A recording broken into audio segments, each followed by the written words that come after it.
My name is Rebecca Chin and I'm 34 years old. The day my brother Marcus humiliated me at his wedding was supposed to be a celebration of love and family. Instead, it became the day I finally showed my family exactly who they'd been underestimating for the past decade.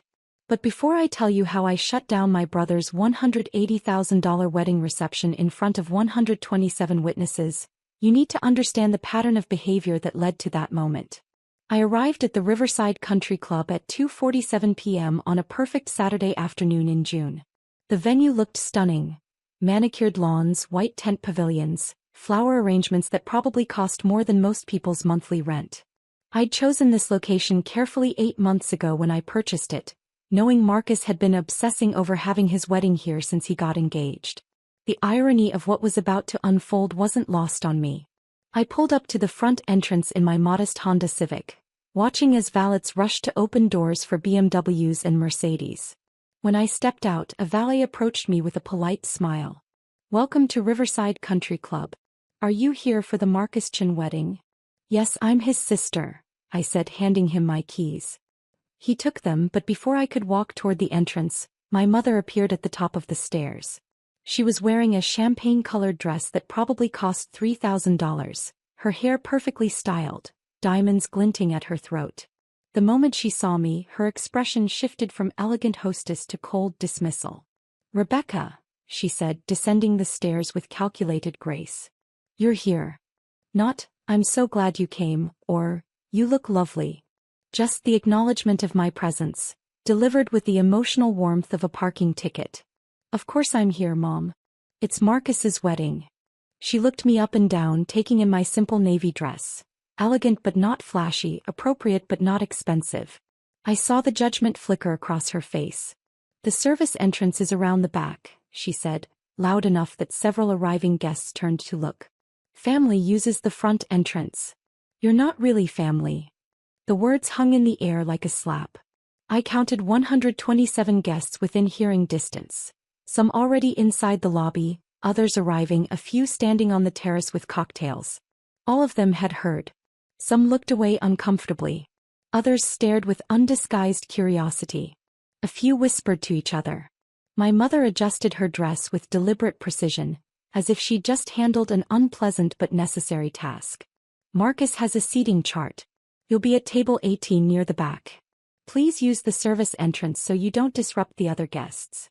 Before I could respond, my brother Marcus appeared with his phone out, already filming. He was wearing a custom tuxedo, his hair styled perfectly, his smile wide and cruel. "This is perfect," he said, capturing the moment. "Hey everyone, say hi to my sister who can't even afford to dress properly for my wedding." He filmed me standing there, then panned to show the service entrance sign with an arrow pointing around the building. Within minutes, I saw him typing on his phone. The post went up on Instagram before I'd even moved. A video of me standing awkwardly at the front entrance with the caption, "Know your place" face with tears of joy, #family hierarchy, #wedding day, #not all heroes wear capes. I took a deep breath and smiled. "Of course, Mom. I'll use the service entrance. Congratulations, Marcus."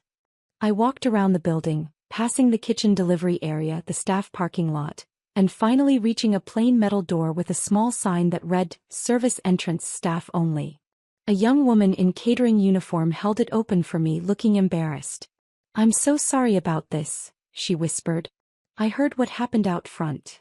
"It's okay," I told her. "I'm exactly where I'm supposed to be." She led me through the industrial kitchen, past stainless steel prep stations and staff changing rooms, finally emerging into the main reception hall through a door marked "Staff Access." I could see the elegant ballroom from this angle. Crystal chandeliers, floor-to-ceiling windows overlooking the golf course, tables dressed in ivory linens with elaborate centerpieces of roses and hydrangeas. Table 18 was indeed in the back corner, partially hidden behind a support column, with a view of exactly nothing except the exit signs and the kitchen door. My place card read simply Rebecca, while every other card on nearby tables included last names and titles: Dr. Thompson, Judge Martinez, Senator Wong's family. But I sat down, folded my hands and waited. Because I'd been waiting for this moment for 8 months, ever since I'd quietly purchased Riverside Country Club for $2.3 million in cash. If you're genuinely enjoying this story, I'd really appreciate it if you could hit that like button. But only if you're actually finding it interesting. No pressure at all. Let me take you back 3 years to help you understand how we got here. I need you to see the pattern, the systematic erasure of my worth that my family had perfected over decades. I grew up as the younger sibling in a family that worshipped success, but only the kind of success they could understand and show off. Marcus went to Wharton, got his MBA, and landed a position at a prestigious investment firm in Manhattan. He made $340,000 a year, drove a Porsche and lived in a penthouse in Tribeca. My parents threw parties to celebrate his promotions. They framed his business magazine features. They introduced him as our son, the investment banker. I went to a state school, graduated with a degree in computer science, and took a job at a small tech startup that no one had heard of. My starting salary was $65,000. Decent but not impressive by my family's standards. My mother told people I worked with computers, in the same tone someone might say, works at a gas station. My father stopped asking about my job after the first year, clearly bored by my explanations of back-end infrastructure and database architecture. The startup was called DataStream Solutions. I was employee number 12, brought in to rebuild their entire data pipeline. I worked 80-hour weeks, sleeping under my desk some nights, living on vending machine coffee and determination. My family never asked about it. When I tried to mention a breakthrough or a successful launch, my mother would interrupt. That's nice, dear. Did you hear Marcus closed a $50 million deal? 3 years ago, DataStream got acquired by a Fortune 500 company for $840 million. As employee number 12 with equity points and a critical role, my shares were worth $4.7 million after taxes. I was 31 years old and suddenly wealthier than I'd ever imagined. I didn't tell my family. I'd learned by then that my achievements didn't matter to them, so why bother? Instead, I invested carefully. I bought a modest condo in a good neighborhood. Nothing flashy, just 1,200 square feet with good light and a parking spot. I kept driving my Honda Civic. I kept wearing clothes from Nordstrom Rack instead of designer boutiques. I invested in index funds, bought a few rental properties, and continued working as a senior engineer at the acquiring company for $180,000 a year plus benefits. To my family, I remained Rebecca who works with computers. The disappointment. The one who didn't achieve anything worth bragging about. The pattern of exclusion started small and grew over time. My parents would have dinner parties and forget to invite me. When I'd hear about them later through mutual friends, my mother would say, "Oh, it was just for Marcus's work colleagues. You wouldn't have been interested." Marcus got a new apartment and my parents threw him a housewarming party with 60 guests. When I bought my condo, my mother said, "We can't keep celebrating every little thing, Rebecca. It's just a small condo. Family vacations happen without me." "We didn't think you could afford it," my father explained when I found out they'd spent 2 weeks in Italy with Marcus and his then-girlfriend. Holiday celebrations got scheduled around Marcus's availability. "He's so busy," my mother would say. "We have to work with his schedule." If I mentioned I was also busy, she'd wave it off. "You can take time off from your computer job." The financial disparity became a weapon. Marcus would pick up the check at restaurants and my parents would praise his generosity. When I offered to pay, my mother would say, "Save your money, dear. We know you don't have much to spare." At Marcus's engagement party, my father gave a toast, "To my son who has exceeded every expectation and made us prouder than we ever imagined possible." He looked directly at me during the pause that followed, the unspoken comparison hanging in the air. But the cruelest part was the secret I carried. I'd been financially supporting my parents for 6 years. It started when my father's consulting business hit a rough patch. He came to me embarrassed, asking for a loan of $10,000 to cover some expenses. "Just until we get back on our feet," he said. "Don't tell Marcus. You know how he is about money." I gave him $15,000, told him not to worry about paying it back. A month later, my mother needed help with a medical bill, $8,000. Then property taxes on their house, $12,000. Then my father's car needed repairs, $6,000. It became a pattern. Every month I'd transfer money to their account. Sometimes $2,000, sometimes $5,000, sometimes more. Over 6 years I'd given them $347,000. They never thanked me. They never acknowledged it in front of Marcus. They'd call me late at night when they needed money, their voices strained with financial stress. Then the next day at family dinner, they'd praise Marcus for picking up a $200 restaurant tab. I kept track of every transfer in a spreadsheet. Date, amount, reason given, total running balance. I told myself I was helping family, being a good daughter. But deep down I knew the truth. I was buying scraps of acknowledgement, hoping that someday they'd see my worth. They never did. And now, sitting at table 18 in the back corner of the ballroom I owned, watching guests filter in through the front entrance I'd been banned from using, I was done hoping. The ceremony was held on the lawn overlooking the golf course. I watched from my terrible seat as Marcus married Jennifer, a corporate lawyer from his firm. She was beautiful, successful, and from the kind of old money family that my parents desperately wanted to impress. The ceremony was perfect. String quartet, silk ribbon decorations, rose petals scattered on the aisle runner. My mother cried elegant tears. My father beamed with pride. I wasn't included in the family photos. When the photographer called for immediate family, my mother physically turned her back to me, creating a wall with her body that made it clear I wasn't to approach. I watched from my seat as they posed. Parents, bride, groom, Jennifer's family. Not one person looked my way or suggested I join. The reception began at 5:30 p.m. Cocktails were served on the terrace while guests mingled and admired the venue. I heard at least 20 people compliment the location. "This place is stunning. How did you find this venue?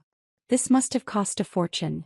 Marcus accepted the praise as if he'd personally created the grounds and buildings with his bare hands. Dinner was a 5-course meal. Butternut squash soup, arugula salad with candied pecans, a palate cleanser of champagne sorbet, herb-crusted lamb with roasted vegetables, and a trio of desserts.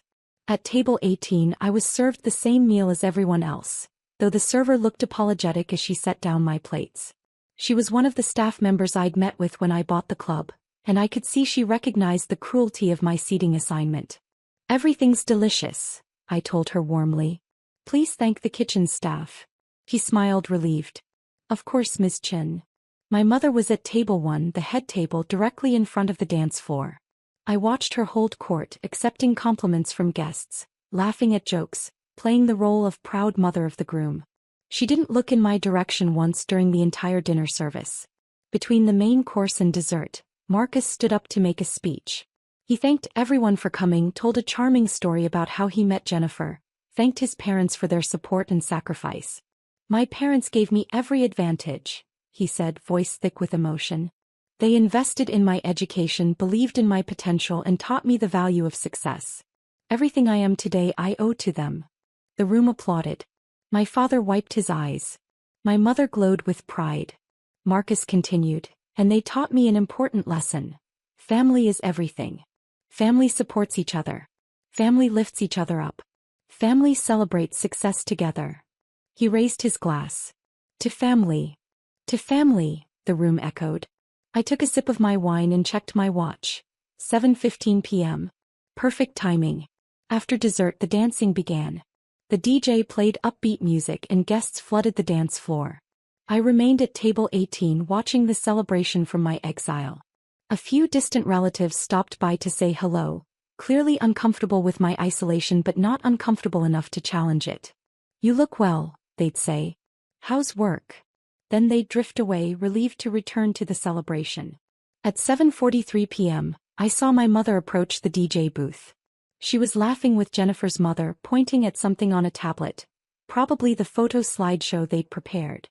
The DJ nodded and announced a special presentation. The lights dimmed. On a large screen behind the head table a slideshow began, Marcus and Jennifer, a journey to forever. Photos from their childhoods, their college years, their early dating days, their engagement. Soft music played. Guests cooed and applauded. Then came the family photos. Marcus as a baby with my parents. Marcus's first day of school. Marcus's high school graduation. Marcus at Harvard. Marcus at his first job. Photo after photo of Marcus with my parents. Marcus achieving milestones, Marcus being celebrated. Not a single photo included me. Not one. In photos where I knew I'd been present, family vacations, holiday dinners, birthday parties, I'd been cropped out or the photo had been chosen from an angle that excluded me entirely. It was a historical revision, a visual statement. This family consists of 3 people and I am not one of them. Drop a comment and let me know where you're watching from. I love hearing from people who've dealt with difficult family dynamics. The slideshow ended to enthusiastic applause. My mother dabbed at her eyes with a handkerchief. Marcus hugged his parents, then hugged Jennifer's parents. The DJ announced it was time for the parent dances. First dance with the mothers, then the fathers. While Marcus danced with my mother, I stood up and walked quietly toward the venue manager's office. I timed this perfectly. The celebration was in full swing. Everyone was distracted and emotional and no one would notice my absence. David Morrison, the venue manager, was exactly where I'd asked him to be. In his office reviewing the evening's schedule. He looked up when I knocked. "Miss Chen. Is it time?" "It's time," I said. He nodded, stood and straightened his tie. "I'll make the announcement during the father-daughter dance as you requested. Are you certain about this?" "I've never been more certain about anything in my life." "Very well." He picked up a tablet and followed me back toward the ballroom. We waited in the service hallway, watching through the staff entrance as Marcus danced with my mother, then transitioned to dancing with Jennifer's mother. The song changed. My father approached Jennifer for their dance. The father-daughter moment everyone anticipated. The music swelled. Guests circled the dance floor, phones out, capturing the moment. It was beautiful and touching and exactly the kind of memory my parents loved. Being at the center of someone else's important moment, basking in reflected glory. David cleared his throat, checked his tablet once more and then walked onto the dance floor. He moved with quiet authority, his presence professional but firm. He approached my father and Jennifer mid-dance. "Excuse me," David said, his voice polite but clear enough to carry. "I apologize for the interruption." The music didn't stop immediately, so David gestured to the DJ who faded the song. The sudden silence was jarring. All 127 guests turned to look. My father, confused and annoyed, stopped dancing. "What's the meaning of this?" he demanded. "This is my son's wedding." David maintained his professional composure. "Sir, I'm David Morrison, the venue manager here at Riverside Country Club. I need to speak with you regarding this evening's event." My mother had pushed through the crowd now, her face tight with anger. "This is highly inappropriate. We paid for this venue. Whatever problem you have can wait until after the reception." "Actually, ma'am, that's precisely what I need to address." David looked around the room, making eye contact with several guests. "I've been informed that there's been a significant misunderstanding about this venue and tonight's arrangements." Marcus stepped forward, his confidence radiating. He'd dealt with difficult vendors before. This was just another person who needed to be managed. "Look, Morrison, we booked this place 6 months ago. We have a contract.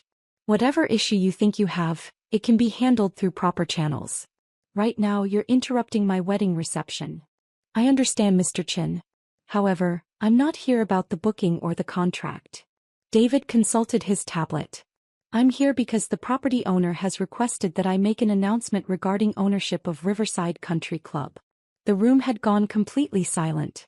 Every person was watching, many still holding up their phones, inadvertently recording what was about to happen. I could see confusion on most faces, curiosity on others. My mother's expression had shifted from anger to uncertainty. "The owner," my father said. "What does the owner have to do with anything? We're paying customers." "That's just it, sir. You're not." David turned slowly, scanning the room until his eyes found me standing near the service entrance. He lifted his hand and gestured in my direction. "Ladies and gentlemen, I'd like to introduce you to Ms. Rebecca Chen, who purchased Riverside Country Club 8 months ago for $2.3 million. She is the owner of this property, and she has been since October of last year." You could have heard a pin drop in that ballroom. Every head turned toward me. Phones pivoted, capturing my face. I stepped out of the shadows near the service entrance and walked slowly toward the center of the room, my modest navy dress suddenly feeling like armor. My mother's face had gone completely white. My father stood frozen, his mouth slightly open. Marcus looked like someone had physically struck him. Confusion, disbelief, and dawning horror crossing his features in rapid succession. "What?" my mother whispered. That's not possible." I reached the edge of the dance floor and stopped. "Hello, Mom. Marcus. Beautiful wedding. Really beautiful venue, isn't it? I thought so too when I purchased it last October." You're lying, Marcus said, his voice cracking. You can't afford, you don't have, there's no way. I have the property deed, the purchase documents, the LLC formation papers, and 8 months of ownership records, I said calmly. David, would you like to continue? David nodded. Miss Chin specifically chose not to reveal her ownership when the venue was booked. She paid for all the services tonight personally. The catering, the bar, the DJ, the flowers, the tables, chairs, everything. The $47,000 deposit your family paid 6 months ago? Miss Chin had that transferred into an escrow account. You'll receive a full refund. My father found his voice. Rebecca, what is this? Some kind of joke? No joke, Dad. Just the truth. I own this property. I paid for this entire reception. The country club you've been bragging about to all your friends for 6 months? Why? The prestigious venue Marcus was so proud to book? I let him book it. I looked around at the 127 witnesses, their phones still recording. The service entrance I was told to use because I'm not really family? Also mine. Jennifer, Marcus's new bride, spoke for the first time. I don't understand. If you own this place, why didn't you say something? Why did you let them treat you like that? Because I needed everyone to see exactly who they are, I said simply. I needed witnesses. I needed it documented. I looked at Marcus. I especially needed that Instagram post you made, Marcus. Know your place, with the hashtag family hierarchy? That's going to be really interesting evidence. Evidence, my mother said faintly. Evidence for what? For the lawsuit I'll be filing if anyone in this room tries to claim this was some sort of elaborate prank or that I'm lying. I have 8 months of property records, tax payments, insurance policies, and business licenses. I have the LLC formation documents showing I'm the sole owner. I have bank statements showing the $2.3 million purchase. Would you like David to show you the deed with my name on it? The room remained silent. I could see some guests exchanging glances, others looking down at their phones, probably already texting friends about what they were witnessing.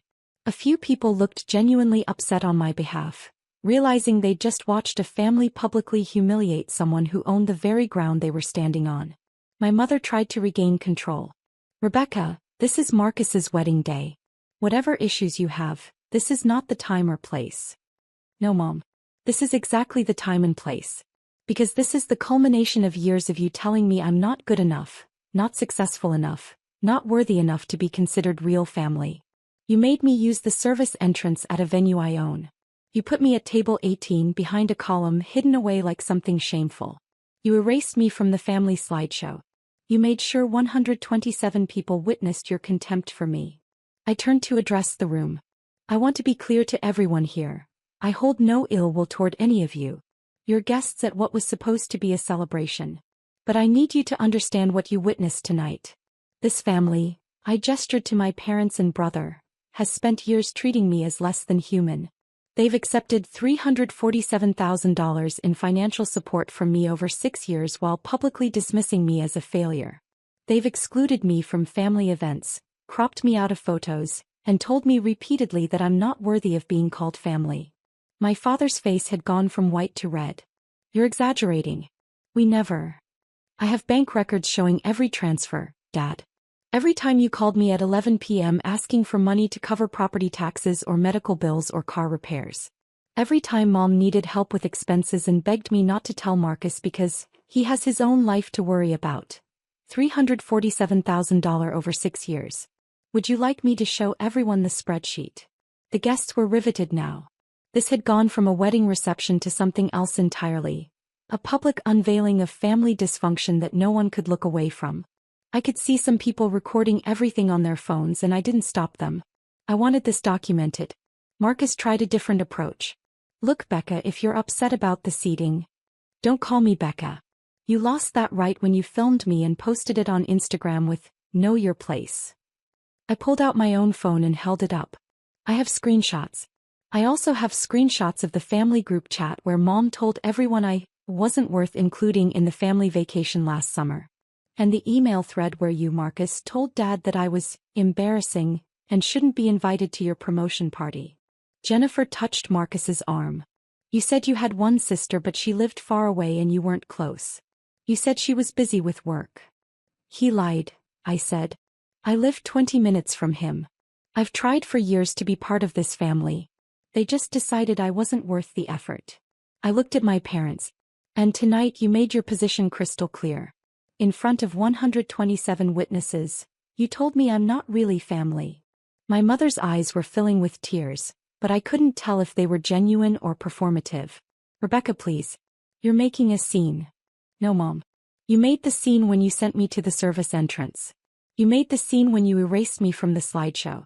You made the scene when you seated me at the worst table in a venue I own. I'm just making sure everyone knows who made the scene first. David cleared his throat. Miss Chen, what would you like me to do regarding the remainder of the evening? It was the question everyone was waiting for. Would I shut down the reception? Would I throw them out? I could see the fear in my parents' eyes, the panic in Marcus's expression. The power had completely shifted and they knew it. I took a deep breath. The reception will continue as planned. Everyone here is welcome to stay and enjoy the rest of the evening. The bar remains open, the food will continue to be served, and the DJ will keep playing. I paid for all of it and I want Marcus's guests to have a nice time. I paused. However, effective immediately, I'm resigning from this family. Mom, Dad, Marcus, consider this my formal notification that I'm done. No more phone calls asking for money. No more expectations that I'll show up to be insulted. No more pretending that I'm part of a family that doesn't want me. You can't just, my father started. I absolutely can. And I am. I looked at David. Please have security escort my parents and brother out after the reception ends. They're not welcome on this property after tonight. You can't ban us from a country club. Marcus said, his voice rising. We have memberships here. My friends have memberships. Actually, Marcus, you don't have a membership. When I purchased the property, I reviewed all the membership agreements. Our parents applied for membership 6 months ago, but the previous owner never processed it because they couldn't afford the $50,000 initiation fee. I found the paperwork in the pending files. I smiled. So no, you don't have memberships. You never did. You were just using the club as day guests for wedding planning meetings. The humiliation on their faces was complete. Everything they'd bragged about, the prestigious venue, their exclusive country club access, their elevated social status, had been built on a foundation they didn't own and couldn't afford. My mother was crying now, real tears of genuine distress. Rebecca, please. We can talk about this. We can fix this. There's nothing to fix, Mom. You made your choice tonight. You chose to humiliate me publicly, to erase me from family history, to treat me as less than human.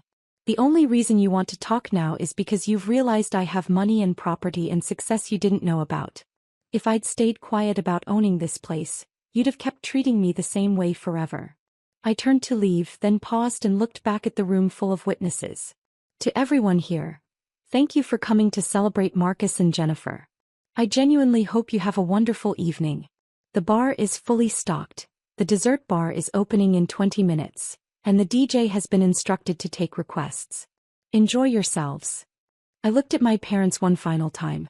And please feel free to use the front entrance when you leave. Unlike me, you'll get that privilege. I walked out through the front entrance, not the service entrance, with my head high and my shoulders back. Behind me, I could hear the murmur of 127 people trying to process what they'd just witnessed. Some would side with my family. Some would think I'd been cruel. But most would remember that they'd watched a family publicly humiliate someone, only to discover that person held all the power they'd been denied. David caught up with me in the main lobby. Miss Chen, are you all right? I'm perfect, David. Make sure the staff takes care of the guest. I want everyone to have a good time despite the drama. Of course. And your family.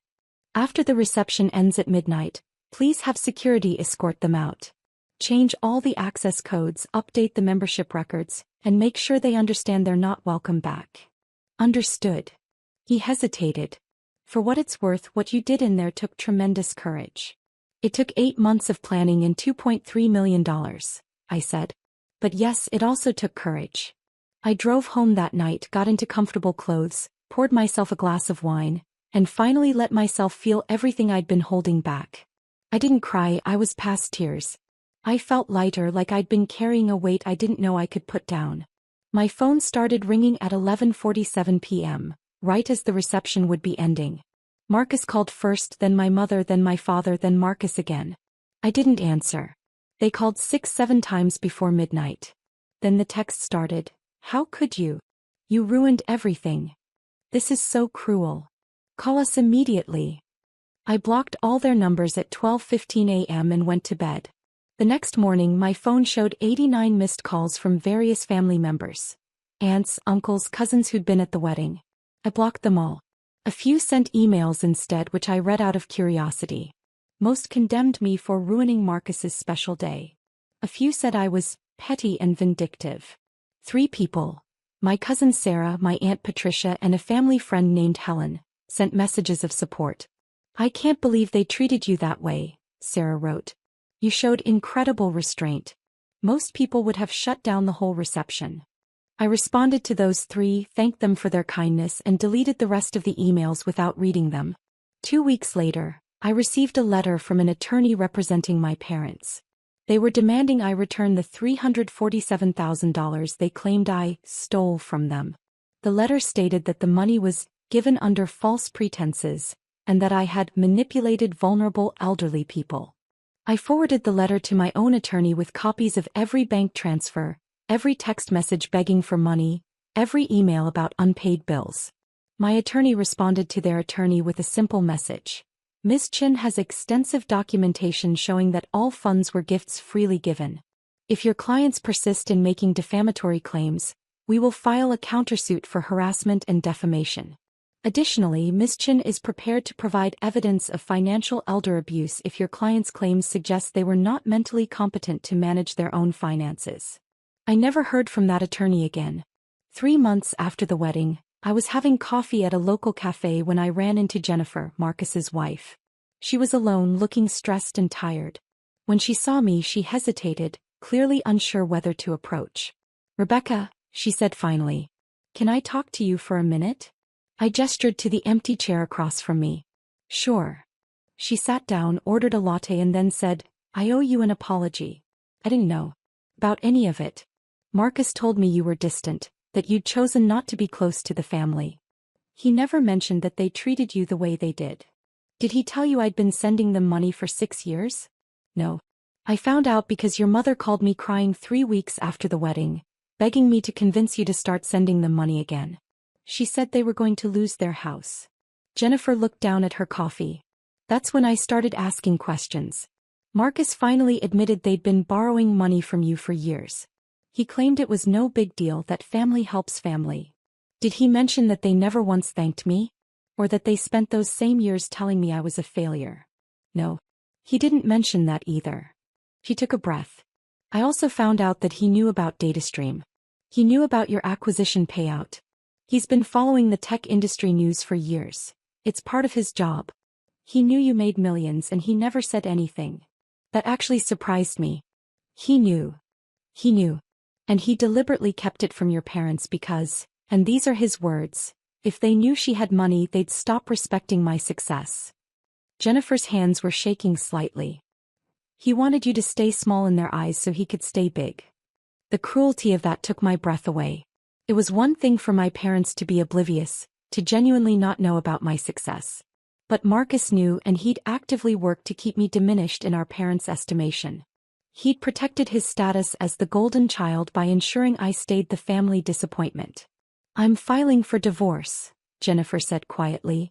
That's why I wanted to talk to you. I need you to know that I didn't know, and I'm sorry I didn't speak up that night. I should have said something when they made you use the service entrance. I should have questioned why you weren't in the family photos. I was so caught up in wedding planning and trying to fit into his family that I didn't pay attention to what was really happening. You're not responsible for their behavior, I told her. And you're not responsible for Marcus's lies. Maybe not. But I participated in it by staying silent. That makes me complicit. She pulled out an envelope and slid it across the table. This is from the wedding. I thought you should have it. I opened the envelope. Inside was a check for $47,000, the deposit my family had paid for the venue, which I'd put into escrow and planned to return eventually. I can't take this, I said, pushing it back toward her. Yes, you can. Marcus used money from our joint account, money I earned, to make that deposit. I'm giving it to you as a wedding gift for the wedding that should have celebrated you instead of excluding you." She stood up. "I'm sorry, Rebecca. I'm sorry for all of it." She left before I could respond. I sat there with the check, processing the fact that Marcus's wife had shown me more decency in a 10-minute conversation than my family had shown me in 34 years. It's been 18 months since Marcus's wedding. I still own Riverside Country Club, which has become quite profitable under my management. I've used the property for charity events, hosting fundraisers for local schools and community organizations. The service entrance has been permanently closed and converted into an office suite. There's only one entrance now and everyone uses it. My parents lost their house 8 months after the wedding. Without my monthly transfers, they couldn't keep up with the mortgage payments. They had to sell and move into a small rental apartment. I heard through the grapevine that they tried to take out loans using Marcus's income as collateral, but he refused to help them. The golden child apparently only shines when it's convenient. Marcus and Jennifer's divorce was finalized 4 months ago. I heard he's dating someone new, another lawyer with the right pedigree and connections. My mother called me from a number I didn't recognize, leaving a voicemail saying they'd made mistakes and wanted to start fresh. I didn't call back.